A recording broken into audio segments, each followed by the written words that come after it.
Շնորհակալություն, սկսեմ վերջից։ Ես սրան անդրադառնալու հնարավորություն ունեցել եմ բազմիցս։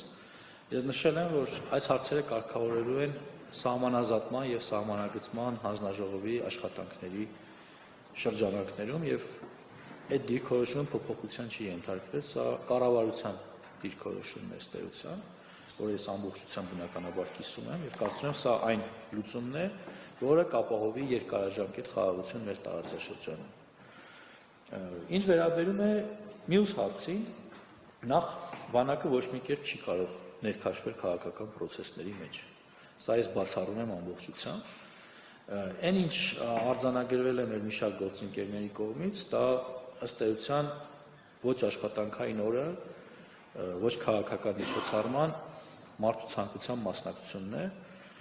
Անկեղծ լինեմ, եթե ես սա խրախուսի, դուք պատկերացնում եք պաշտպանության նախարարը խրախուսի, որ զինված ուժերը ինչ-որ բանի մասնակցում են։ Այսինքն այդ ժամանակ դուք 1, 2, 3 հոգու կարձանագրեք, թե կարձանագրեք հազարավոր և տասնյակ հազարավոր մարդկանց։ Նկատի ունեմ մտնել մի շահարկման մեջ, որը իրականության հետ ոչ մի աղերս չունի,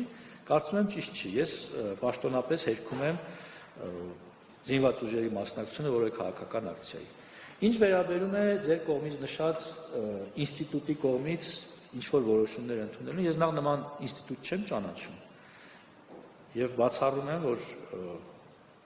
Հայաստանի Հանրապետությունում օրինական կառավարությունից զատ որևէ այլ մարմին կարող է լինել ու գործել։ Ինչ-որ մտածածին առ ոչինչ, գուցե վիրտուալ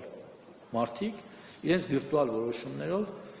լցնում են դաշտը, համացանցը, դուք էլ օգնում եք, որ դրանք տարածվեն։ Նախ կարծում եմ, որ Կարեն Շաքարյանն այն մարդն է, ում հետ ծառայած տարբեր շրջանում զինծառայողներ վստահաբար կարող են ասել, որ Շաքարյանը մշտապես ծառայել է Հայաստանի Հանրապետությանը և արժանացել է կոչումների և շնորհների հիմնականում հայրենիքին մատուցած ծառայությունների համար։ Եվ այսօր մարդիկ, ում չգիտեմ, ես օրինակ չեմ ճանաչում, եթե այստեղ կան մարդիկ, որ իրոք ճանաչում են ձեր կողմից վկայակոչած մարդկանց, այսօր փորձում են կոչումներից զրկել կամ ինչ-որ կերպ անվանարկել մարդկանց, ովքեր իրենց արյան գնով, իրենց գործունեության, տասնյակ տարիների ծառայության արդյունքում ստացել են շնորհներ, կարծում եմ սա մեղմ ասած աբսուրդ է և քննարկման ենթակա չէ, ու Կարեն Շաքարյանը կարող եմ ասել այսօր էլ հանդիսանում է զինված ուժերի պատվախնդիր սպա և ծառայում է Հայաստանի Հանրապետությանը, ինչի համար ես շնորհակալ եմ։ Կարեն Շաքարյանը չէ։ Ձեզ հետ կհասնենք խոսենք։